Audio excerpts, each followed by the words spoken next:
history of Bridgehampton lives on.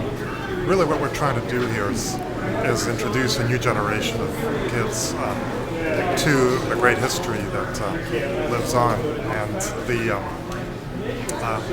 amazing exploits here that took place when 80,000 people would show up for a race. And, you could hear the races from 20 miles away, which unfortunately ultimately spelled the demise of the track in 1997. But the Bridgehampton Racing Heritage Group carries on the tradition and serves as a sort of historical repository of stories and photos. Well, it's an original Shelby prepared 1966 Ford Mustang, which was prepared by Carroll Shelby to run in the SCCA Trans-American Series, which was a new series of racing back then, along with International Group 2 endurance racing.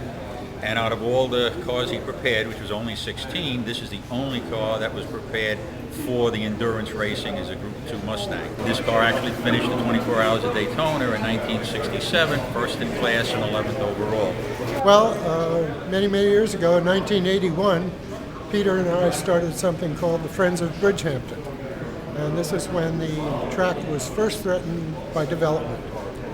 And over a period of 20 years, we continued to fight against development. So even though today it's a golf course, we consider ourselves having kept the track open for 20 years. Drove Bridgehampton many times. Won some very important races here. The very first Can-Am, 1966, which is on this poster here. I won that race in a Porsche 906, which is a car that I still own now. It's part of my collection. It was the heyday of racing. I mean, they say that the 1960s into the 1970s was the glory times of racing, and I think it was too. You know, the cars, of course, were a lot more dangerous than they are today. We didn't have all the safety features that cars today have. The tracks were a lot more dangerous as well. If you went off the road, you hit a tree or a rock or something, whereas today you just go into the marbles and you're okay.